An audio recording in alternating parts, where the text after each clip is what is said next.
आपण नेहमी गीता मंथन याच्या गोष्टीवर चर्चा करीत आहोत गीतेवर.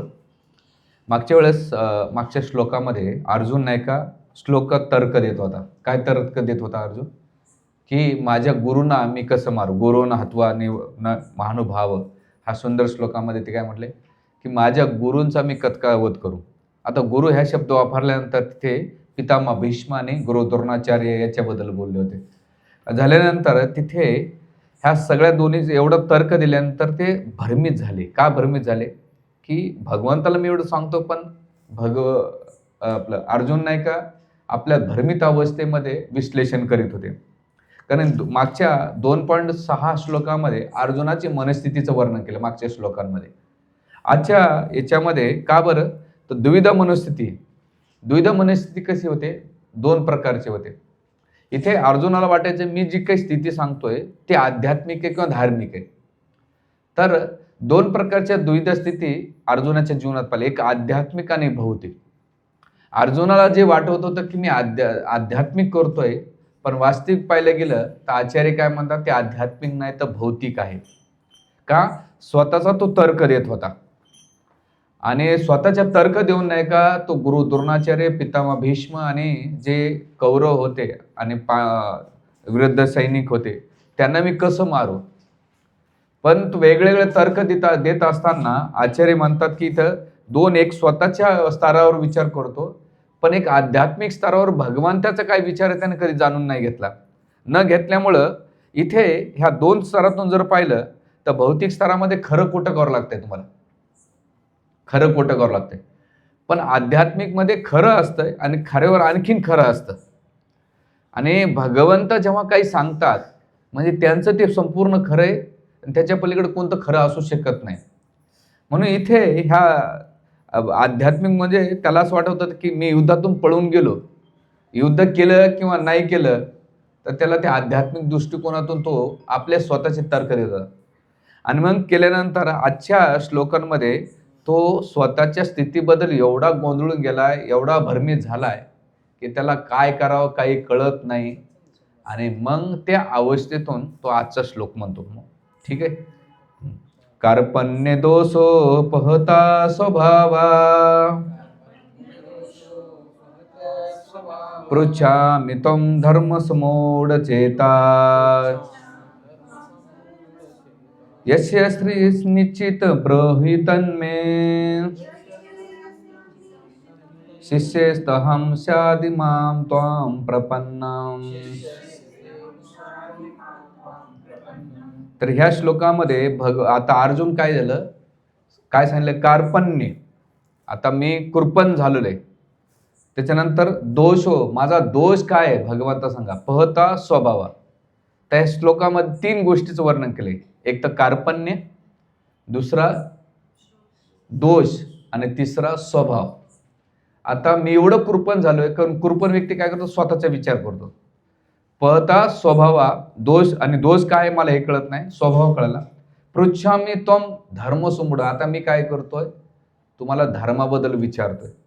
कारण अर्जुनाच्या मनात आलं की मी एवढं धर्माबद्दल बोललोय तर कदाचित भगवंत पहिल्या अध्यायापर्यंत ह्या श्लोकापर्यंत नुसतं भगवंत अर्जुनाकडे बघत होते. काही रिप्लाय होता भगवंताचा. आणि भगवंत असं मनात म्हणायचे तुझ्या धर्माबद्दल गप्पा मारतोय ना. तर भगवंत काहीच बोलले नाही.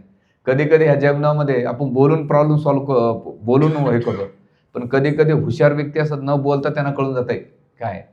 मग इथं काय सांगितलं? धर्मसमूढ चेता. आता तुम्ही धर्माचं ज्ञान चेता, मला चेतना द्या आणि याचे निश्चितम ब्रुहितन्मे, निश्चित सांगा. तर भगवंत म्हणते मी तुला का सांगायचं बाबा येण्या, माझं तुझं काय सांगाय. तर मग अर्जुन काय म्हणते? शिष्यस्तहं त्वां शादिमाम त्वां प्रपन्न. मी तुमचा शिष्य. म्हणजे आतापर्यंत अर्जुन काय करत होता? आपली कॅसेट चालू केली होती. आता माझी कॅसेट, आता मी काय करतो निश्चित मला सांगा. भगवंत म्हणले मी तुला का सांगायचं. तर म्हणजे अर्जुन म्हणतो मी शिष्य आहे. त्वां प्रपन्न म्हणजे शरणागत. हे वरचा अर्थ आहे. आता ह्या डीप अर्थामध्ये आपण जर पाहायला गेलं तर ह्या श्लोकांमध्ये किती शब्दांची वर्णन केलेले? पहिलं कार्पण्य, दुसरा दोष हो, तिसरा स्वभावा, चौथा आहे पृच्छामी, हां, पाचवा आहे धर्म समूढचेता, आणि दुसरं सगळ्यात महत्त्वाचं निश्चितम आणि प्रपन्न, त्वाम प्रपन्न. ह्या शब्दावर आज आपण बघूया. ह्या प्रवचनासाठी मी श्री भगवान ने कहा जे सगळेजण रेफर करतात त्या पुस्तकाचे आधार घेतले. तर ह्या श्लोकामध्ये कार्पण्य दोष म्हणजे अर्जुनाची मनस्थितीचं वर्णन केलेले. एवढी मानसिक अवस्था झालेली आहे की त्याला त्या गोळून गेल्यानंतर, जसं आतापर्यंत अर्जुन जे सांगत होता त्याला असं वाटत होतं नाही मीच जे काय हुशार आहे, पण आता तेवढी मनस्थिती गोंधळून गेलेली आणि त्या गोंधळल्या अवस्थेमध्ये त्याला काय करावं कळत नाही, कार्पण्य केलेले. तर इथं कार्पण्य शब्दाचा अर्थ काय देतात आचार्य? जे स्वतःबद्दल विचार करतात मी आणि माझं, मी आणि माझं जी भावना असतात त्याला कृपण म्हणतात. कृपणाच्या विरुद्ध आहे ब्राह्मण. कृपण व्यक्ती काय करतो?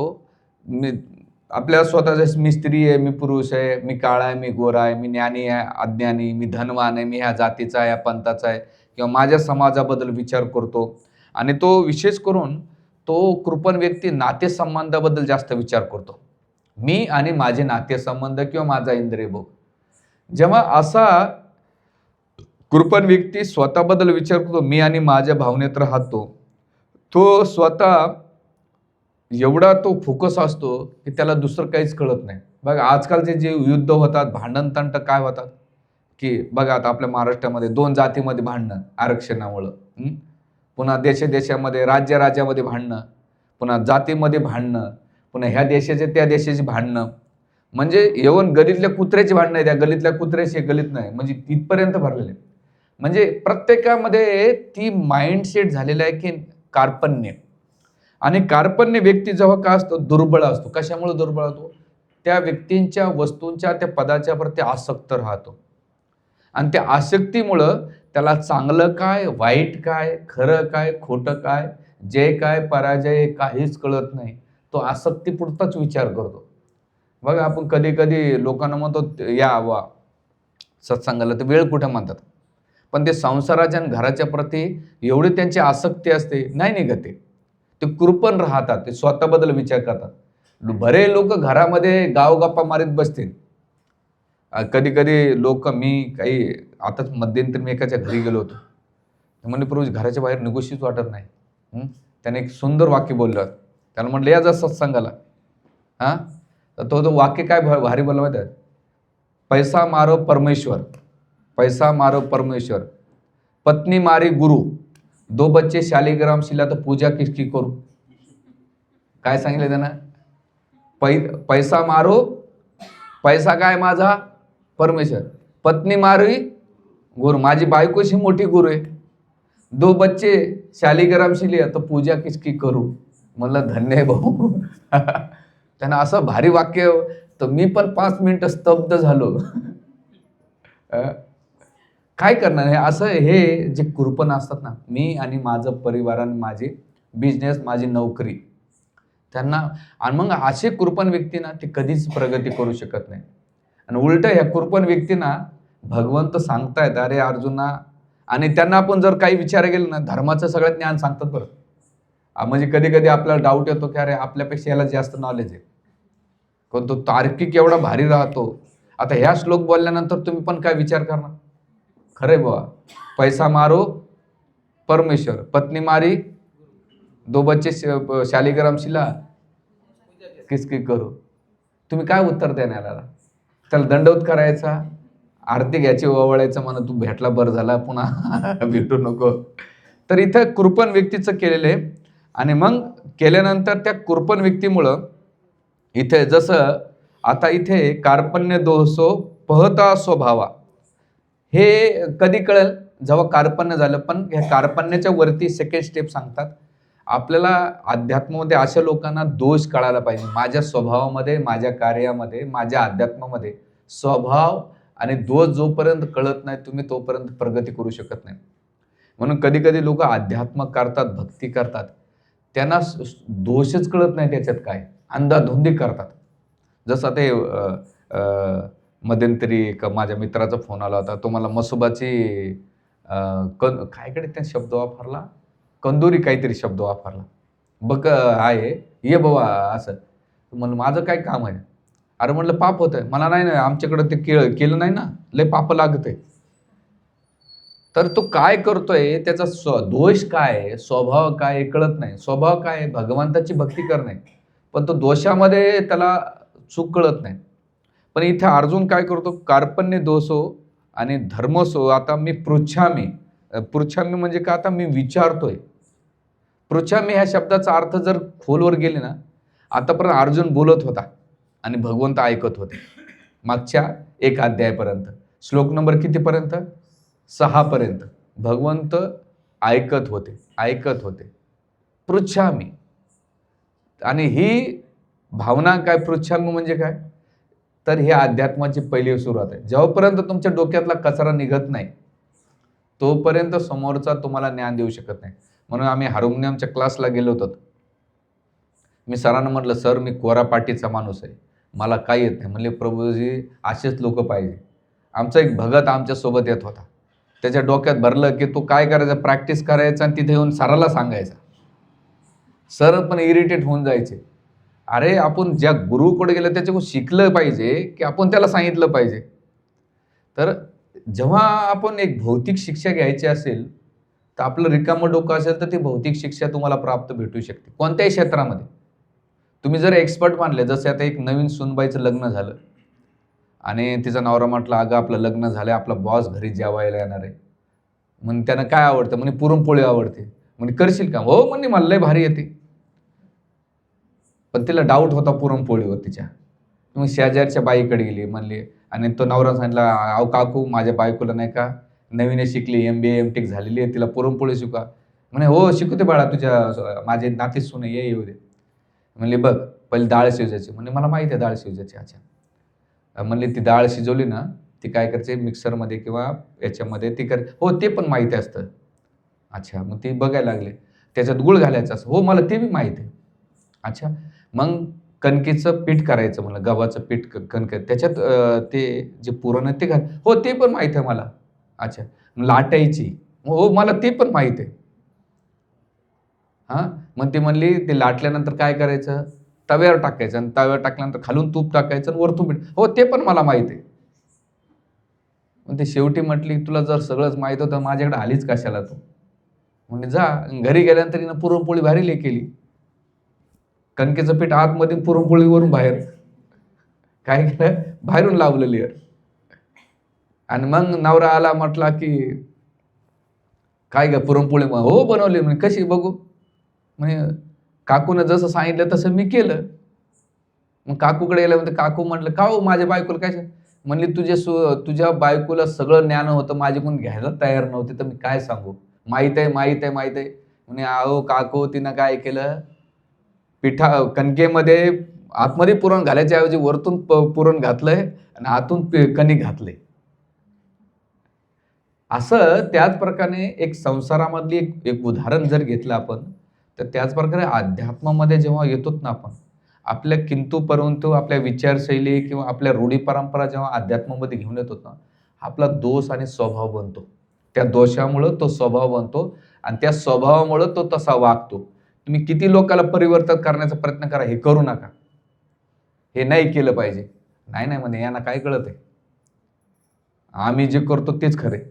तर तो दोष बनतो आणि मग गेल्यानंतर धर्माचं ज्ञान होत नाही. मग आपला धर्म आपण लावतो आणि अर्जुनच्या मनात ह्याच गोष्टी होत्या. आणि मग गेल्यानंतर इथे अर्जुन काय म्हणतात, पृच्छामी. पृच्छामी का बरं शब्द वापरला इथे अर्जुनानं? तर जोपर्यंत तुम्हाला धर्माचं सगळं ज्ञान असेल आणि तुम्ही लावत असेल, पण जोपर्यंत तुमच्या जीवनात गुरु येत नाही, तोपर्यंत त्या ज्ञानाला परिपूर्णता येत नाही. अर्जुनाकडे सगळं ज्ञान होता, पण सगळं ज्ञान असून सुद्धा अर्जुन काय होता, भ्रमित होता. पण अर्जुन पृच्छामी केल्यानंतर कारण काय, याचे 2 गोष्टी येतात. एक म्हणजे जोपर्यंत आपल्या आध्यात्मिक जीवनामध्ये आपल्याला प्रामाणिक ज्ञान घ्यायचं असेल, भक्तीमध्ये प्रगती करायचं असेल, तर आपल्या जीवनामध्ये गुरुची खूप गरज आहे. गुरु कोणते? 4 प्रकारचे गुरु. एक म्हणजे पथप्रदर्शक गुरु, तो तुम्हाला रास्ता दाखवतो बाबा इथं सत्संग. दुसरं शिक्षक गुरु. शिक्षक गुरु म्हणजे इथे येऊन कोणी प्रवचन देऊन ज्ञान देत आहे किंवा तुम्ही इस्कॉनचे अन्य भक्त ब्रह्मचारी किंवा संन्यासी ग्रस्तांचं माताजी प्रभूंजीचं प्रवचन, ते शिक्षक कॅटेगरीमध्ये ते तुम्हाला काय करतात, तुमच्या भक्तीचं नरिशमेंट करत राहतात. तिसरं काय, दीक्षा गुरु, ते दीक्षा देऊन तुम्हाला भगवंत ते जोड, आणि तुम्ही साधना प्रामाणिक केली तर चैत्य गुरु तुम्हाला गायडन्स करतात. हे 4 प्रकारचे गुरुचं वर्णन आहे. तुम्ही किती जरी विद्वान असेल तर तुमच्या जीवनात गुरु आहे. डॉक्टर जर व्हायचं असेल तर तुम्ही डिग्र्या घेतल्या, पण प्रॅक्टिकली इंजेक्शन कसं द्यायचं, कुठं द्यायचं, कसं द्यायचं, काय करायचं, हे कोणतरी तज्ज्ञ डॉक्टरच्या हाताखाली जेव्हा तुम्ही ट्रेनिंग घेतात तेव्हा तुम्ही पेशंटशी चांगलं डील करू शकतात एज्युकेशन सिस्टममध्ये. त्याच प्रकारे आध्यात्मिक जीवनामध्ये सुद्धा तुमच्या जीवनात लय ज्ञान असेल धर्माचं. अहो, भगवान कृष्णाने स्वतः गुरु केले. कोणाला? सांदीपनी मुनीला. पांडवांनी कोणाला गुरु केलं? धौम्य ऋषीने केलं. भगवान रामचंद्रांनी कोणाला गुरु केलं? वशिष्ठ मुनीला केलं. आपण त्याच्यापेक्षा तर मोठे होऊ शकत नाही. म्हणून गुरुची गरज आहे. आणि मग गुरुकडे गेल्यानंतर आता इथे गुरु अर्जुनाचं बघा ना, एक म्हणजे कृष्ण वंदे, भगवान कृष्णासारखा दुसरा कोणी गुरु होऊ शकत नाही, होऊ शकत नाही त्यांच्या. आणि पहिली गोष्ट काय, गुरुचं मार्गदर्शन घेणं आणि त्यानुसार मार्गदर्शन घेऊन नाही का धर्माचं तत्व समजलं पाहिजे. आणि कृष्ण वंदे गुरु जगद्गुरु, कृष्णाचं जे वाक्य ना ते परम सत्य वाक्य, यांच्या पलीकडे कोणीच होऊ शकत नाही. माझं पण नाही होऊ शकत, जे तथाकथित गुरुचे होऊ शकत नाही, आणखीन फेमस गुरुचं पण होऊ शकत नाही. कृष्ण काय म्हणतायत जसंच तसं तुम्ही जर तुमच्या हृदयात पालन केलं, तुमच्या जीवनात पालन केलं तर तुम्हाला धर्माचं तत्व पडेल. म्हणून अर्जुनाच्या माध्यमातून आपल्याला शिकायचं आहे की भगवान कृष्ण, अर्जुनाचं बघा किती भाग्य आहे. काय भाग्य आहे? साक्षात भगवान कृष्ण होते विचारायला, पृच्छामी. आपल्यासाठी कोण आहे? ते म्हणतात बाबा ठीक आहे अर्जुनाचं भाग्य होतं, माझं काय भाग्य? अर्जुनाचं भाग्य जरी भगवान कृष्ण असलं पण ते भाग्य आपल्यापासून दूर नाही. भगवद्गीतेच्या रूपामध्ये डायरेक्ट तो ज्ञान, ते धर्म आपल्या समोर प्रेझेंट केलेलं आहे. भगवंताने डायरेक्ट मुखातून बोललेलं, पण तीच भगवद्गीता भगवंताच्या मुखातून आपल्याजवळ भेटलेली. मग भगवद्गीतेपेक्षा नॉलेज दुसरं कोणतं असूच शकत नाही. मग तो धर्मसमुळं. आणि इथे अर्जुनानं काय केलं, आतापर्यंत खिचडी पकवत होता, आतापर्यंत खिचडीत होते, आता या श्लोकामध्ये पृच्छ म्हणून तडका मारला. बघा तुम्ही किती चांगलं व्यंजन केलं. तडक्यावर आमची खिचडी आहे ना इस्कॉनमध्ये, 90% ती खिचडी आहे ना तडक्यावर राहते. तडका बिघडला की खिचडी बिघडली. आणि माझा अनुभव आहे, पहिल्यांदा आम्हाला सांगितलं बाबा कुकिंग शिकायची, 7-8 महिने आमचा जो कुक होता बंगाली, त्यानं कधीच आम्हाला तडका शिकवू दिला नाही. नेहमी तडकाच्या वेळेस नाही का भांडे घासायला लावायचं, भांडे घास, नाही तो सब्जी लेके येला, आणि तडका मारायचा आणि गपचिप टाकायचा. 6 महिने मग नंतर कळालं की हा नाही का आपल्याला तडका शिकवत नाही. म्हणलं बा ठीक आहे, तू कसा शिकवत नाही. दुसऱ्या वेळेस आणलं, म्हणलं आता एकदा 2 वेळा तडका पाहिला, म्हणलं त्याच्या पुढे तू तडके शिकू नको, आम्हीच तडके मारतो. तर अर्जुनानं काय केलं, तडका मारला पृच्छामी म्हणून. भगवंत आता काय करतात, तो तडका म्हणजे भगवद्गीत रूपात तडका आपल्याला देणार, धर्माचा तडका देते. की तुमच्या जीवनामध्ये तुम्ही खिचड्या पकवतात ना, ह्या देवी देवताच्या, त्या स्वामाचं, त्या बाबाचं, त्या काकूचं, त्या मावशीचं, त्या ताताचं, गलीतले नाही का दगड शेंद्र जे काही लावले असे ना भरपूर, भगवंत म्हणतात खिचडी पकवणं बंद करा, आता मी धर्म. म्हणून इथे काय दिलेलं, धर्म संपूजा. तर याच्यामध्ये हे केलेलं आहे, धर्म समूढ चेता. धर्म काय? आता धर्माची व्याख्या खूप महत्वाची. आता धर्म कोणता? तर अर्जुनानं जो धर्म धरून ठेवला होता त्याला बाजूला करायचं काम भगवंतांनी केलेले. आणि आता भगवंत जे धर्म सांगतील, समूढ चेता. चेता ह्या शब्दाचा अर्थ काय माहिती का? चेतना जागृत झाली पाहिजे त्या ज्ञानाच्या द्वारे, त्या धर्मामुळं.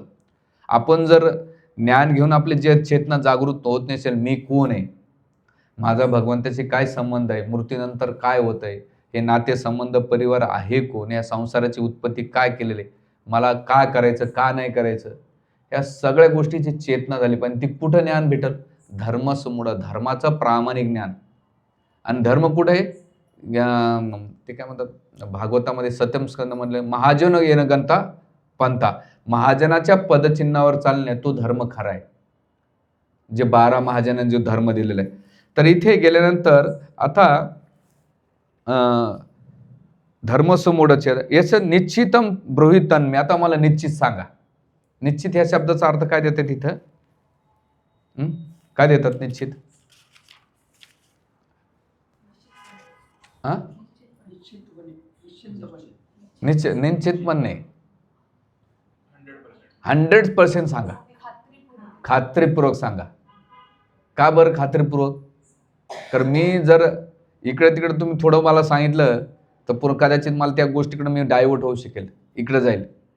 पण अर्जुन काय म्हणतो? निश्चित सांगा, ब्रूहितन्मे. आणि ब्रूहितन्मे म्हटल्यानंतर इथे 3 प्रश्न असतात. काय प्रश्न असतात? प्रश्न करताना 3 प्रश्न असलं. आता पहिला प्रश्न काय? कृष्णाबद्दल विचारणं. म्हणजे आता मी कृष्णाबद्दल विचारतो, पहिला प्रश्न. दुसरा प्रश्न काय? कृष्णाबद्दल विचारणं. आता मी कोणाबद्दल विचारलं? कृष्णाबद्दल विचारलं. आणि दुसरं काय विचारलं? कृष्णाबद्दल. लक्षात येतं तुमच्या? काय आलं लक्षात तुमच्या? सांगा परत.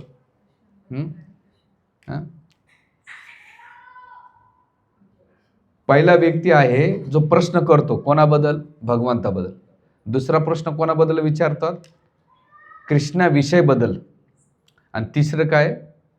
कृष्णा विषयकून विचारणे, अर्जुनानं जसं विचारले. आता मी गोसाईपूरबद्दल विचारतोय. कोणाला विचारतोय? आपलं यांना अनंतवीर प्रभूना की बा गोसाईप्रभू कुठे येतात? म्हणजे त्याने काय सांगितलं? हा असं भाऊ इथं. पण मी गोसाईप्रभूबद्दल मला आणखीन माहिती पाहिजे. म्हणजे काय झालं? डीपमध्ये गेलो. म्हणजे पहिले वरचीवर विचारलं, त्यांच्याबद्दल प्रश्न विचारला, पण डायरेक्ट नंतर मी काय केलं? गोसाईप्रभूबद्दल बाबा त्यांच्याबद्दल सांगा. आणि मग केल्यानंतर तिसरं काय? सगळ्यात महत्त्वाचं बनवून घेतल्यानं अर्जुनाने हे दोन्ही प्रश्न विचारले. तिसरा प्रश्न गोसाईप्रभूंचं काय म्हणणं आहे, आता ती मला ऐकायचं. आता गोसाईप्रभूला मी विचारलं, त्यांच्याबद्दल विचारलं. हा, मग गोसाईप्रभू विचार, बाबा तुम्हाला काय पाहिजे? मग आता प्रभूजी मला ही गोष्ट पाहिजे. हा, मी सांगतो ते ऐक. पृच्छामी. आता निश्चित, आता तुमचं काय मत आहे ते मला सांगा. आणि मग इथे सांगितल्यानंतर आजच्या याच्यामध्ये शिष्य आता तिथं निश्चित विचारल्यानंतर मी का प्रश्न विचारला भगवंतानं? मी तुला का सांगायचं बा? माझा तुझा काय संबंध आहे? तर हे भगवंताने विचारण्याच्या मागं आता अर्जुनाचा आणि भगवान कृष्णाचा होता की जोपर्यंत भगवंताला आपण पूर्ण समर्पित होत नाही, शरणागत होत नाही, तोपर्यंत आपल्याला ज्ञान भेटू शकत नाही. कारण अर्जुनाच्या महिन्यात आता पहिलं मित्रत्व होतं, फ्रेंड होता, आणि त्या दृष्टिकोनातून होता. पण भगवंत म्हणले की जोपर्यंत तू सिरियस होणार नाही तोपर्यंत मी सिरियस ज्ञान देणार नाही. तर इथे टीकाकार म्हणतात की तुम्ही ज्या व्यक्तीकडून ज्ञान घेतात त्याच्याप्रती तुम्हाला आदर आहे का? त्याच्याप्रती तुमचं सिरियसपणा आहे का? की हे जे ज्ञान सांगणार आहे त्याच्याप्रती मला 100% विश्वास आहे, आणि ते जे काही सांगेल, मी जे काही विचारेल आणि ते जे काही सांगेल ते मी फॉलो करण्याची तयारी असेल. पृच्छामी धर्मसमूढचेता. जेव्हा तुमची पूर्ण शरणागत समर्पण असेल तेव्हा ते ज्ञान त्या शिष्याच्या हृदयामध्ये भगवंत हे सांगता, अर्जुना तू जर हे भावना असेल तर मी ज्ञान देईन. त्याच प्रकारे गुरुच्या प्रती तुमची जी भावना असेल तो गुरु काय करते देईल. पण तुम्हाला गुरुच्या प्रती आदरच नसेल, तुम्ही गुरूंच्या भौतिक गोष्टी पाहूनच त्याच्याकडे हे करतात, तर तुम्ही किती वर्ष जरी सत्संगात बसले, तुम्हाला व्यक्तीच्या प्रती विश्वास नसेल ना, ते ज्ञानाचं, त्या धर्माचं तत्व तुमच्या डोक्यात घुसूच शकत नाही. म्हणून व्यक्तींच्या प्रती श्रद्धा असणं खूप महत्त्वाचे. म्हणून भगवंत इथे कोणाला सांगतात? ते ज्ञान कुठून भेटन? तद्विधी प्रणिपाते ना परिप्रश्नेने सेवाय उपदेशेन ज्ञाना ज्ञानीनं तत्व. जा त्या गुरुकडे. तू मी दिलं तर तुझ्या डोक्यात घुसणं. खरं तुझी माझ्यावर श्रद्धा नाही ना, पण माझा प्रतिनिधित्व आहे ना. काय कर? माझं प्रतिनिधित्व काय? माझे गुरु प्रतिनिधित्व पाठवतोय, त्यांच्याकडून घे. तू ते गुरुला तर मानशील ना. मग अर्जुन म्हटल्यानंतर हा ठीक आहे, गेल्यानंतर काय कर? काय करू? मग भगवंत तद्विधी प्रणिपाते ना, पहिले काय कर? नमस्कार, म्हणजे शरणागत होय, समर्पित होय. मग दुसरं काय करू? प्रश्न कर. अच्छा, प्रश्न केल्यानंतर काय? सेवा कर. सेवायची खीर नाही, सेवा कर. सेवा सेवा कर. मग सेवा केल्यानंतर काय होईल? ज्ञानेन तत्वदर्शिना, ते ज्ञान तुला देतील. म्हणजे पहिले काय केलं भगवंताने अर्जुनाकडून ते वचून घेतलं की बाबा पहिले तू शरणागत होय, दुसरी त्यांची सेवा कर, सेवा करून प्रश्न विचार. म्हणजे या 3 गोष्टी केल्यानंतर त्या व्यक्तीच्या प्रती तुझी सगळी श्रद्धा आणि विश्वास वाढेल आणि त्याच्याकडे जे तत्व आहे ना ते तुझ्या डोक्यात घालेल. म्हणून भक्तिसेन ठाकूर महाराजांचे गुरु होते आपले भक्ती ठाकूर महाराज. मदन मोहन मालवीय, तुम्ही ऐकलं असं फेमस व्यक्तिमत्व आहे, ज्याने कृष्ण मंदिर बांधलं होतं. हनुमान प्रसाद फौजदार, पुन्हा मदन दालमिया, हे 3 जण उद्योगपती होते. तर ते एकदा भक्तिसेन ठाकूर महाराजाला भेटायला गेले होते आणि कलकत्त्यामध्ये. ते म्हटले की मला तुम्हाला काही प्रश्न विचार. ते म्हणले काम कर, मी तुझ्या प्रश्नाचं उत्तर देतो, पण माझा जो ब्रह्मचारी आहे ना डिटिकेशनमध्ये भांडे घासतोय, त्याला जाऊन थोडी मदत कर. मदत केली मग तू ती सेवा करून ये, मी तुला उत्तर देतो. मदन मोहन मालवीय एवढे मोठे उद्योगपती होते, ते गेले, ब्रह्मचार्याची सेवा केली. ब्रह्मचार्य शॉक लागला की यार एवढी मोठी व्यक्ती आपल्याला भांडे घासायला केली. सगळ्या सेवा झाली, झाडू पोचा झाल्यानंतर आले, गुरु महाराजाला दंडवत केला. म्हणले आता काय विचार, काय प्रश्न आहे? म्हणले काही प्रश्न नाही, माझे सगळे प्रश्नाचे उत्तर भेटले भांडे घासता घासता. म्हणून इस्कॉनमध्ये पहिल्यांदा कोणती सेवा देत असेल तर बॅकअप देतात. का बरं? शिक्षाष्टपूर म्हणतात माझी आवडते आणि सगळ्यात चांगली सेवा असेल तर बॅकअप रूमचे भांडे घासणं. जेवढं तुम्ही भांडे चकचक करतात तसं हृदय तुमचं चकचक होत आहे. एक तर अनर्थ होतात, निघून जातात, नम्रता येते, अहंकार नष्ट होतो आणि सगळ्यात महत्त्वाचं गुरुची कृपा भेटली की ज्ञान आपोआप भेटते. म्हणून शिक्षाष्टम जानकीपूर्ण विचारलं गौरवप्रभूला, प्रभूजी तुमच्या सक्सेसचं कारण काय? गौरवप्रभू बोले 2 ही चीज, वैष्णव की सेवा करो, गुरु की सेवा करो और साधना करो, भगवान आपको पूरा वो ज्ञान दे देंगे. म्हणून मी मागच्या 2 वर्षापूर्वी एक व्हिडिओ बघितला होता त्यांचा. ट्रकमधून त्या गोण्या उचलून ठेवत होते. IITचा माणूस, विचार करा, IITचा पर्सन जगन्नाथपुरीमध्ये तांदळाच्या गोण्या उचलताना. आज त्याच्या विचारावर किती जरी लोक पळू शकतात, पण स्वतः कुकिंगला. म्हणले देख जानकीनाथ, सेवा करते रहे वैष्णव की और गुरु की और साधना कर, दुनिया का कोई मायका लाल तुझे रोकेगा नाही. म्हणून सेवा आणि बघा त्याचे भले ते प्रवचन रिपीट होत असेल पण लोकांना ते पंचिंग होते, कारण प्युरिटी आणि शुद्धता ते येते आणि ते लोकांना अपलिंग करते. त्याच्यामुळे कितीतरी ब्रह्मचारी म्हणले. प्रभाव करणं वेगळं, पोपटासारखं बोलून लोकांना तुम्ही प्रभावित, टाळ्या व्यवस्थित ना, मोटिवेशनल स्पीकर बघा ना, असे तावा तावा तावा तावा ते जातीन त्यांच्या जवळ माईक घेऊन असं बोलतात, आपको ये कर सकते वो करतात. म्हणजे त्याच्यातून एखाद 2-4 त्याला असं वाटलं. आता मी एक व्हिडिओ पाहिला मध्यंतरी, मैंने इतना मर्सिडीज लिया, मैंने इतना मेरा बंगला आहे, त्याने तो लय फेकत होता, भरपूर व्हायरल झाला. तुम्ही बघितला असेल तो व्हिडिओ. तो काय मार्केटिंगचं करायचं, माझं दुबईमध्ये घर आहे, माझं अमेरिकेमध्ये, भारतामध्ये माझं फार्म हाऊस आहे, असं हो शेअर मार्केटमध्ये. आणि असा छपरी 1 नंबरचा भांगार. सांगायचा मुद्दा असा आहे की स्कॅम मध्ये तो सगळ्याचा. तर हे सांगण्याचा मुद्दा असा आहे की तुम्ही लोकांना तुमच्या सेवाने साधनेनं लोकांना तुम्ही परिवर्तित करू शकता. दुसरा कोणताही मार्ग नाही. तुमच्याकडे वाक्चातुर्य जरी नसेल, बोलण्याची कला जरी नसेल, पण तुमच्याकडे सेवा आणि समर्पण सेवा असेल तर ज्ञान आपोआप तुम्हाला देतात आणि भगवंत देतात आणि गीतेचं ज्ञान तुम्हाला ते रिव्हील होते. तर अशा प्रकारे गेल्यानंतर इथे पृच्छामी गेल्यानंतर भगवंताने आणखीन एक गोष्ट पाहिली. काय पाहिली? की अर्जुनाचे श्रवण करण्याची उत्सुकता खूप चांगली. आता जेव्हा तुम्हाला ज्ञान प्राप्त करायचं असेल त्या ज्ञानाची पहिली पायरी म्हणजे श्रवण हा पहिला मुद्दा आहे. तुम्ही जेवढं श्रवण चांगलं करता तेवढं तुम्हाला ज्ञान भेटेल. म्हणून काही भक्त आहेत ना, ते केवळ श्रवणच करतात. पुस्तकातून तुम्हाला एक प्रवचन करायचं असेल तर अख्खं पुस्तक वाचावं लागतं. पण तुम्ही एखाद्या वक्त्याचं प्रवचन ऐकलं की तो काय करतो, 10-12 पुस्तकाचा रेफरन्स देतो तुम्हाला. म्हणजे तुम्हाला काय करतो, दुधा हलवायची गरज नाही, रबडी भेटते तुमच्या समोर. म्हणून ज्ञान, पण ती रबडी भेटण्याच्या पहिले तेवढं उत्कट पाहिजे, मला ती रबडी डायजेशन करणं उत्सुकता पाहिजे. आणि मग श्रवण जेव्हा तुम्ही चांगलं करतात, आणि याचं उदाहरण काय शास्त्रामध्ये, सौनकादी ऋषींचं उत्सुकता सूत गोस्वामीकडे होती की आम्हाला जाणायचे भगवंताबद्दल, भगवंताच्या लीलाबद्दल, गुणाबद्दल. तेव्हा सूत गोस्वामी त्यांना श्रीमद भागवताची कथा सांगितली, 18 पुराणाचं ज्ञान सांगितलं. त्यांची उत्सुकता होती तेव्हा सूत गोस्वामींनी ज्ञान दिलं. दुसरं, राजा परीक्षितची उत्सुकता होती सुखदेव गोस्वामींच्या प्रती की मला ज्ञान घ्यायचं, तुमच्याकडून श्रवण करायचंय. तेव्हा सुखदेव गोस्वामी भगवंताच्या प्रेरणेनं भगवंतांनी त्यांच्या जीवनामध्ये, परीक्षित महाराजांच्या जीवनामध्ये कोणाला पाठवून दिलं? सुखदेव गोस्वामीला पाठवून दिले. म्हणजे या दोन्ही कॅटेगरीमधून. आणि इथे अर्जुनाचा तोच भाव आहे. काय भाव आहे? की मला ज्ञान घ्यायचंय, पृच्छामी, मी विचारतोय. म्हणून शास्त्रामध्ये सांगितलं, प्रश्न विचारणारा, जो वक्ता आणि श्रोता तिघं पवित्र करते. हे भागवताचं असं ज्ञान आहे. म्हणून आपण हे इथे हे केल्यानंतर, आता गेल्यानंतर दिल्यानंतर आता भगवंत शिष्य स्वीकारला. शिष्य या शब्दाचा अर्थ काय?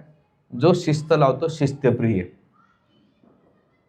शिष्य म्हणजे असं नाही की चला आता मी दीक्षा घेतली आणि आता मी तुमचा शिष्य नाही. जेव्हा तुम्ही शिष्य करतात ना, तर गुरु काय करतात, जसं मटकं बघितलं तुम्ही कधी असताना, त्याला पहिले काय करतात, थापतात, खूप ठोकतात, नंतर त्याला भाजतात, नंतर भट्टीतून बाहेर काढल्यानंतर तो कणखरवत. तसा शिष्य आल्यानंतर पहिले ठोकपीठ चालते. आजकाल कलियुगामध्ये ठोकपीठ जमत नाही. कलियुगामध्ये शिष्यांना ठोकाय गेलं, शिष्यमध्ये तुम्ही तुमचं हरे कृष्ण, आम्ही चाललो, आम्ही असे वैतागलेलेत. आमच्या ऑफिसमध्ये आमचा बॉस ठोकतो, घरी आल्यानंतर नवरा बायको एकोणाला ठोकतात, सासू सासरे कोण. तुमच्याकडे आलं तर सुखानं 2 शब्द तर बोला आम्हाला. पण नाही, शिष्य याचा अर्थ काय, त्याचा एकमेव उद्देश असतो की जसं एखाद्या मटकं घडवायचं असेल तर ती प्रोसिजर लागते. बांबू जरी कडक असेल, त्याचं काहीतरी एखादं वस्तू बनवायचं असेल, त्याला वाकवावं लागते, तेव्हा ती चांगली सुंदर कला बनते. अहो, एखादं दगडाची मूर्ती बनवायची असेल तरी घाव, जेव्हा तुम्ही छेनी हातोड्याचा घाव सोसला तर ती मूर्ती बनते, तेव्हा तिची पूजा केली जाते. घाव नाही सोसलं तर नाही होऊ शकत नाही. तसंच शिष्य जेव्हा गुरु आहे, गुरु म्हणजे हेवी, आणि तो वाणीद्वारे खूप बोलतात. म्हणून आपल्याकडे दीक्षा गुरु बोलत नाही, पण शिक्षा गुरु जास्त बोलतात. हां, पण शिक्षा गुरुंना बी ताव नाही आणला पाहिजे, अरे तुला मोठा भगत आणि मी काही बोलत नाही. जे शास्त्राला धरून ते बोललं पाहिजे, ते विकासासाठी की त्याने काय केलं पाहिजे आणि काय नाही केलं पाहिजे, त्याची चेतना भगवंताकडे कशी गेली पाहिजे याच्याबद्दल त्यानं बोललं पाहिजे. आणि त्याच्यामध्ये कुठं चुका होत असेल त्या साधकांच्या जीवनात, तर त्याला ते वाईट न घेता की त्याने विचार केला पाहिजे की हे माझ्या इम्प्रूव्हमेंटसाठी. जेव्हा तुम्ही त्या व्यक्तीला मानतात आणि त्याने जे सांगितलेलं फॉलो करतात ना, आपोआप तुम्ही काय करता, एक मूर्ती बांधल्या जाते, तुम्ही चांगले व्यक्ती घडतात. साधू संत कपड्यानं नाही होत, ते विचाराने आणि कार्यानं होतात. त्याने काय केलं, जीवनातल्या वाईट गोष्टी सोडलेल्या आहेत. तसं आपण बी साधू संत साध्वी होऊ शकतो. बाकी काही गोष्टी सोडायच्या ते गुरुच्या मार्गदर्शनाखाली. आणि हे केल्यानंतर इथे आजकाल जर पाहायला गेलं तर पूर्ण शिस्त, आणि शिस्त म्हणजे शरणागती. आणि गेल्यानंतर पुढच्या शब्दामध्ये येतंय, काय येतंय, शादीमाम. शादीमाम याचा अर्थ काय, श्रवण करण्यासाठी. तर प्रभुपाद म्हणतात की कृष्ण भावनेमध्ये किती सौभाग्य आहे. एकतर मनुष्य दुर्लभ आहे, शादीमाम ह्या शब्दाचा श्रवणाबद्दल आपण बोललो. एक तर मनुष्य दुर्लभ आहे, त्या दुर्लभमध्ये भक्ती भेटणं मुश्किल आहे. जर भक्ती भेटली तर ती इस्कॉनमध्ये प्रभुपादांच्या कृपेनं. आणि प्रभुपादांच्या कृपेनंतर भेटल्यानंतर तिसरी गोष्ट म्हणजे सौभाग्य एवढं आहे की आपल्याला भक्ती मार्ग भेटला आहे. अतिशय साधा सोपा मार्ग दिलेला आहे. 16 माळा, 4 नियम, आणि घरामध्ये ABCD फॉलो करणं. A फॉर ॲपल नाही तर A फॉर असोसिएशन, नेहमी सत्संगाला. B फॉर बुक्स वाचली पाहिजे. C फॉर चॅन्टिंग केली पाहिजे. आणि D फॉर डाएट. जे काही प्रसाद होत आहे, पनीर चिल्ली खा, सँडविच खा, नूडल्स खा, पावभाजी खा, सगळं खा, पण भगवंताला भोग लावून खा. पिझ्झा पास्ता गोलोकार असतं आमचे एक ब्रह्मचारी सांगतात. काही खा बाबा, पण तू भक्ती कर. आणि काय करू नको, 4 नियम फॉलो कर. जुगार नाही, नशापान नाही, वैद्य स्त्री पुरुष नाही, त्याच्या नशापान नाही, हे टाळा, साधे सोपं आहे. आणि हे केल्यानंतर आपण आपल्यामध्ये निवड करण्याची कॅपॅसिटी, आपण कोणाला निवडतो. आपल्यासमोर 2 पर्याय. जर भगवंताच्या मार्गाला निवडलं तर भगवंताकडे जाणार, भौतिक जीवनातलं निवडतं तर भौतिक जीवनानं. पण माणसाची ज्या गोष्टीप्रती आसक्ती असते ना, आणि त्या आसक्तीत जर घाव घातला जातो, त्याला सगळ्यात जास्त भीती वाटते. लक्षात येतं तुमच्या? एखाद्याची आसक्ती असेल, आता समजा प्रभूजींची आसक्ती मोबाईलमध्ये, आणि म्हटलं प्रभूजी मोबाईल द्या, तर प्रभूजी म्हणतो माझा मोबाईल कसं काय मागितला? का? त्या वस्तूच्या प्रती ती आसक्ती. आणि जेव्हा इंद्रिय भोगाच्या प्रती आसक्ती असते ना, आपण तेव्हा सांगितलं नाही सोडा, कांदा लसूण सोडायचा, चहा कॉफी सोडायची, डोक्यात पाणी झालं का? वरती गेल्यानंतर देवाने विचारलं काय केलं? म्हणे अरे कांदा सोडला, लसूण सोडला, त्याच्यानंतर चहा सोडला, चॉकलेट सोडलं, कोल्ड्रिंक सोडलं. भगवंत म्हणे पगले रुलाओ की क्या, चुप रहे, कितना तूने त्याग किया है, कितना रुलाएगा, माझ्यासाठी सगळं सोडले. अरे काही नाही. म्हणून इथे सांगण्याचा मुद्दा की आपण निवड काय करायची त्याच्यावर आपण जाणार आहे. आणि हे केल्यानंतर एक शिष्याचे लक्षण काय? 3 गोष्टीसारखे, म्हणजे माशी आहे आणि पुष्प, दुसरं आहे मासा आणि पाणी, आणि तिसरं आहे गाय आणि बाछडा. याला कसं समजणार तुम्ही? मधुमाशी काय करते? फुलातून पराग घेते आणि मध जमा करते. तसंच शिष्य काय गुरुकडे जातो आणि गुरुचे ज्ञान घेतो मधाप्रमाणे, आणि आपल्या जीवनाला मधुरता वाढवत असतो. हेच उदाहरण. दुसरं काय आहे? माशी आणि पाणी. माशी पाण्यात राहते, आनंद. ती पाण्याच्या बाहेर गेली की तिला जीवन नाही. त्या पाणी काय एक म्हणे ना, मछली जल की राणी आहे आणि जीवन इसका पाणी आहे. तसंच गुरु म्हणजे काय जलाशयाप्रमाणे येतं, आणि साधक कसा आहे? माशीप्रमाणे. त्या जलाशयामध्ये तो किती फिरणार आणि गुरु कोण त्या पाण्याचा किती आनंद घेणार, हे आहे. तिसरं आहे गाय आणि बाछडा.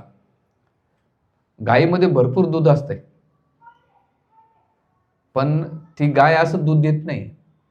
जेव्हा बाछड्याला जवळ आणल्या जातंय आणि जसं बाछड्याला पाहिल्यानंतर ती गाय करते, पाना सोडते.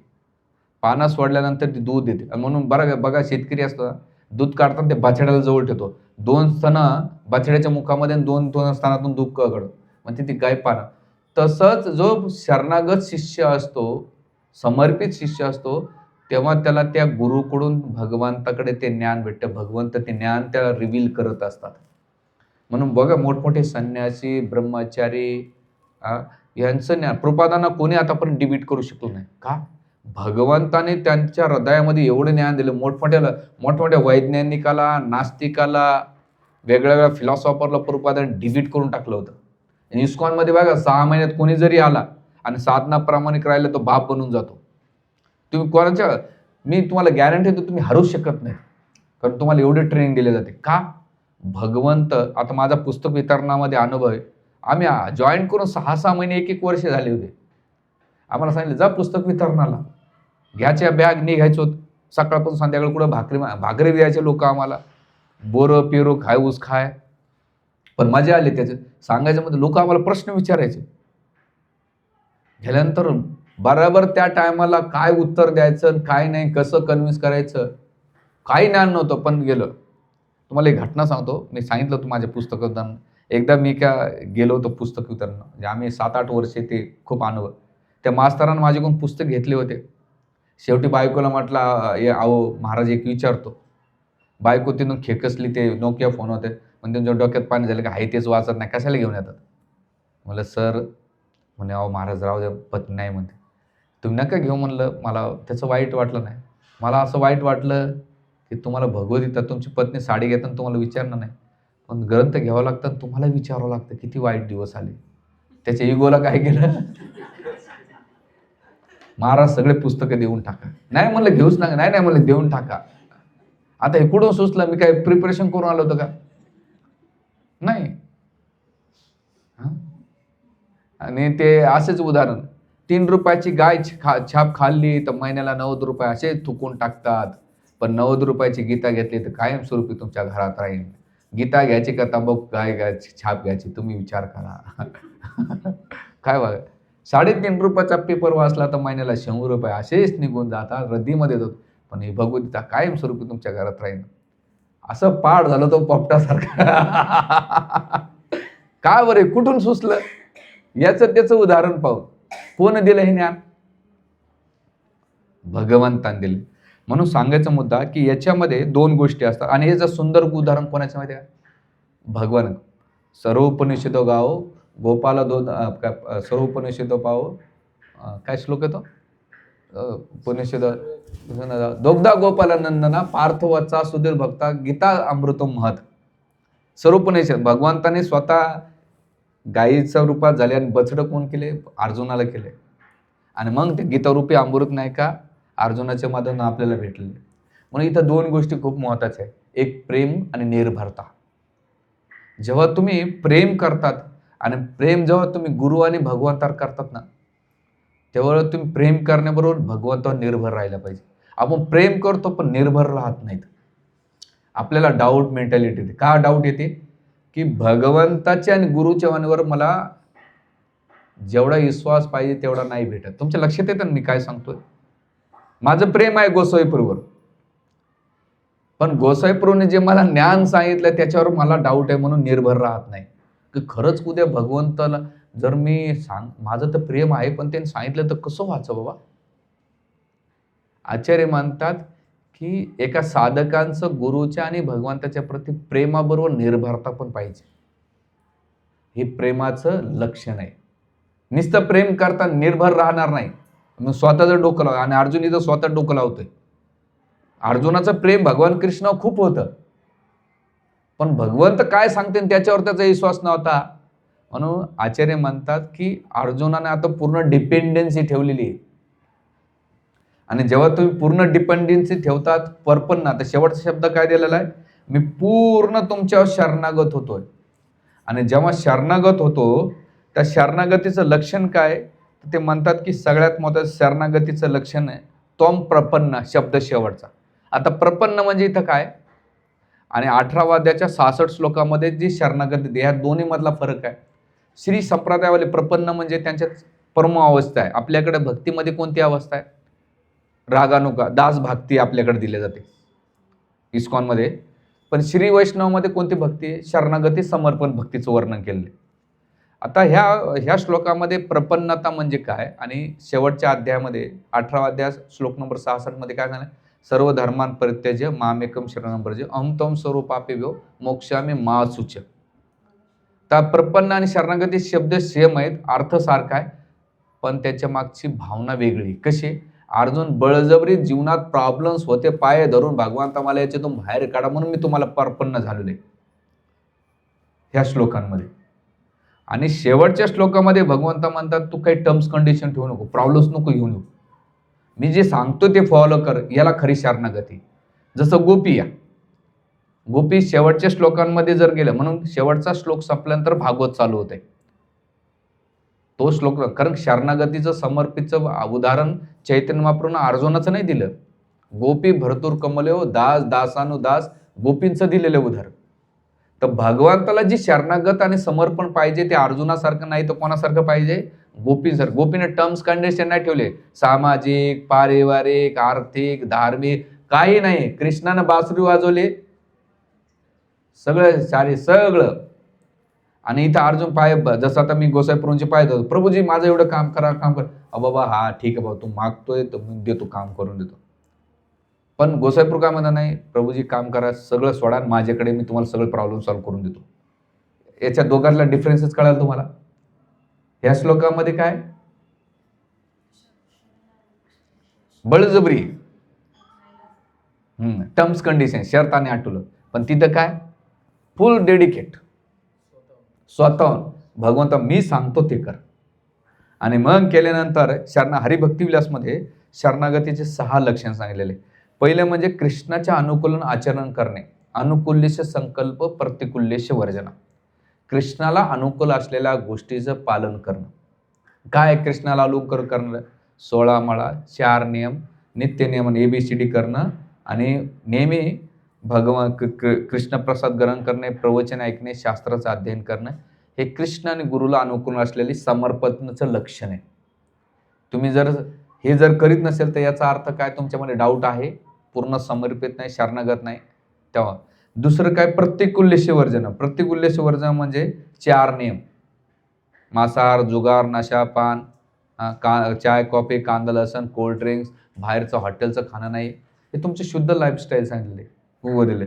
त्याच्यानंतर रक्षित इति विश्वासो, भगवान कृष्ण माझं रक्षण करते, त्याच्यावर पूर्ण विश्वास असला पाहिजे की माझ्या जीवनात जे काही होतंय, सुख दुःख, मान अपमान, कधी कधी असं वाटतं प्रभूजी भक्ती एवढे करतो, लाईफमध्ये एवढे प्रॉब्लेम्स कसं काय येतात. साहजिक आहे, माझ्या जीवनात बी येतंय, प्रत्येकाच्या जीवनात येते. कोणाचे फॅमिली प्रॉब्लेम्स असतात, कोणाचे फायनान्शियल प्रॉब्लेम्स, नातेसंबंध प्रॉब्लेम्स असतात. पण कृष्णाने माझ्यासाठी काहीतरी बेस्ट प्लॅनिंग केलं असेल, हे एवढा विश्वास असला पाहिजे. तिसरं शरणागतीचं लक्षण आहे. चौथं लक्षण म्हणजे काय, भगवान कृष्ण निश्चित माझं रक्षण करतील. ह्या संकटातून, ह्या समाजातून बाहेर भगवंत काढतील, एवढं गेलं पाहिजे. आणि जरी द्रौपदीचं याचं उदाहरण काय आहे, जर पाहायला गेलं तर सगळ्यात महत्त्वाचं द्रौपदी. आतापर्यंत ती काय करत होती, याला शरणागत जात, पण शेवटी तिला वाटलं नाही या जगामध्ये भगवान कृष्णाशिवाय दुसरं कोणीच शरणागत रक्षण करू शकत नाही माझं. हे चौथं गुण सांगितलं. रक्षक म्हणून भगवान कृष्णाला निवडलं आणि संकटातून बाहेर काढलं. दुसरं कोण आहे, गजेंद्राचं.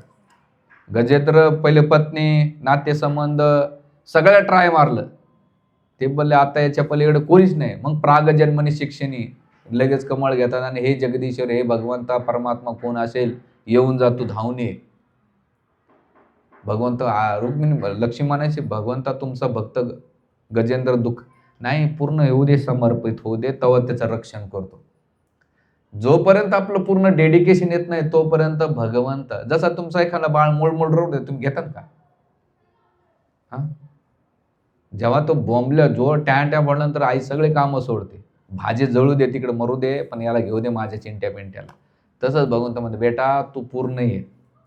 द्रौपदीचं कधी आले, लास्ट मोमेंटला आले. गजेंद्राच्या बाबतीत तेच आलेले.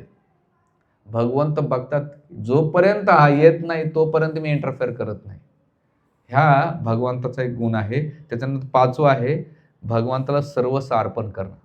तन मन धन जे काही असेल माझ्याकडे, जेव्हा तुम्ही भगवंताला सर्वस्व अर्पण करतात, स्वतःची इंद्रियतृप्ती न करता, रूप गोस्वामी काय म्हणतात, तुम्हाला काही सोडायचं नाही, याला विक्त वैराग्य म्हणतात. विक्त वैराग्य म्हणजे हा मोबाईल आहे आपला, हा मायक्रोफोन आहे, फोन. मी गाणे म्हणू शकलो असतो, पण ह्या माईकला मी कशात उपयोगात आणले, लावले, याला म्हणतात विक्त वैराग्य. हा टॅब आहे, टॅबला आता तुम्ही नेटफ्लिक्स लावून नाही का पिक्चर बघू शकतात. कोणता चालू, धुरंधर, ते बघू शकता. पण मी कशाला वापरतोय, हा मोबाईलमध्ये 2 आहे, यूट्यूब बघायला, हे बघायला, पण तू कशाला लावला याला. याचा अर्थ गोस्वामी सांगितलं की तुम्हाला काही सोडायला सांगितलं नाही. जसं भक्तिनाथ ठाकूर महाराज मोठ्या रॉयल गाडीमध्ये राहायचे ब्रिटिश काळामध्ये, पॉश गाडी बसायचे, पॉश राहायचे. ते म्हणे एवढे मोठे संन्यासी तुम्ही काय, म्हणले मी भोगासाठी नाही, लोकांना सांगतो की भक्ती करताना तुम्ही तुमचं स्टँडर्ड खाली करू नका, लाईफस्टाईल जगा, पण ते करीत असताना ते भगवंताच्या सेवेत लावलं पाहिजे. लोकांनी तुमच्याकडे आलं, मी जर फाटके कपडे घातलं तर कोण येणार. इस्कॉनचे मंदिर एवढं टापटीप का ठेवतात, एवढं ऐश्वर्य दाखवण्याचं कारण काही, या बाबा, जसं एखाद्या हॉटेलमध्ये लोक का जातात 5 स्टार, हे हॉटेल ते हॉटेल, पण तिथले जे झगमगट असते, ते स्माइलिंग असते लोकांची, या ते तुम्हाला करत नाही, तुमच्या खिशाला स्माइल करता, ये बाळा तू खिसा खाले का रे, म्हणजे दिखावल्या करून प्रभुपादाने दाखवले. याचा अर्थ प्रभुपादाने प्रत्येक गोष्ट A to Z. मध्यंतरी आमच्या एका भक्ताने, म्हणजे भक्त आहेत, त्याने एका ब्रह्मचार्याला पाहिलं, म्हणजे प्रभूजी यांच्याकडे ॲपलचा लॅपटॉप आहे, ॲपलचा मोबाईल आहे, आता ॲपलची घड्याळ आहे, सगळं ॲपल भारी भारी हो, गाडीत बी भारी बसतात प्रभूजी, आमच्यापेक्षा तर तुमची माझी आहे. तर तो व्यंगात्मक याच्यातून बघत होता, कशातून बघत होता. पण त्यांनी त्या ज्या वस्तू घेतल्या, पण ते कशासाठी घेतलेल्या आहे, त्यांनी कृष्ण भावनेचा प्रचार प्रसार करण्यासाठी घेतलेला आहे. म्हटलं अरे राजा, त्याने लय मोठमोठे पद नोकऱ्या सोडून आलेले आहेत, त्यांची बराबरी करू शकत नाही. त्याचा लाखो लाखो रुपयाचा पगार होता हे लोक सोडून आले. एवढं मोठी गोष्ट सोडून देतो या चिमूटभर वस्तू, आणि त्या वस्तू कशासाठी? भगवत सेवेसाठी लावल्या. तर म्हणून आपल्याला कृष्ण भावनेमध्ये काही सोडायचं नाही, तर केवळ जोडायचं जे काही असेल तुमच्याकडे. हां, आणि हे गेल्यानंतर शेवटचा भावना असली पाहिजे आत्मसमर्पण, म्हणजे जे काही कृष्णासाठी. आणि सगळ्यात शेवटचा भाव आहे की दीनता असली पाहिजे कृष्णाच्या, वैष्णवांच्या प्रती आणि भगवंताच्या प्रती. भगवंत मी ह्या तुच्छ आहे. प्रभुपादाला विचारलं, प्रभुपाद तुमची प्रॉपर्टी खूप झाली. प्रभुपाद म्हणतात माझं काही नाही. शेवटी काय म्हणले? माझं काही नाही, सगळं कृष्णाचं आणि कृष्णाच्या सेवेत लावलं. दीनता म्हणजे काय? नम्र राहणं. आणि जेव्हा तुम्ही हे राहता दीनता, आणि दीनताचं लक्षण आहे दासांदोष भावना. सेवक भावनेत तुम्ही जेव्हा राहता, तेव्हा तुम्हाला भगवंताची कृपा भेटू शकेल. आणि हे केल्यानंतर ह्या श्लोकांमध्ये सांगितले त्वं प्रपन्न, एक शब्द दिला आहे. काय दिलेला आहे इकडे? त्वं प्रपन्न. प्रपन्न म्हणजे हे 6 शरणागतीचे लक्षण आहेत. आणि जेव्हा तुम्ही पालन केला, तर ह्या श्लोक आहे ना, याचा अर्थ ह्या श्लोकामध्ये खूप डीप आहे सांगण्यासारखं. म्हणून तुम्ही घरी गेल्यानंतर याच्यावर चिंतन मनन करा. आणि ही प्रत्येक अर्जुन, इथं प्रत्येकजण अर्जुन आहे. कलियुगामध्ये अर्जुन भरपूर आहेत, पण भगवान कृष्णासारखे प्रामाणिक लोक भेटत नाहीत. ते कुठे इकडे लावते, तिकडे लावते, इकडे पाठवते. तर मी या पुस्तकाचे लेखकार म्हणतात, घरोघरी अर्जुन बसलेला आहे, भ्रमित आहे, दुःखी आहे, त्याला प्रश्नाचे उत्तर भेटत नाही. पण कलियुगामधले गुरु आहेत ना, भामटे भेटलेले, ते तर स्वतःच्या सेवेसाठी लावतात किंवा त्यांच्याकडून फॅसिलिटी घेतात. तर असेच आपल्याकडे जे ज्ञान भेटले ते दुसऱ्यांना द्या आणि भगवत कृष्णाच्या सेवेत लावा. ह्या श्लोकातून आपल्याला हा स्वभाव अर्जुनाच्या माध्यमातून आपल्याला शिकायला भेटलेला आहे. खूप खूप धन्यवाद. हरे कृष्ण.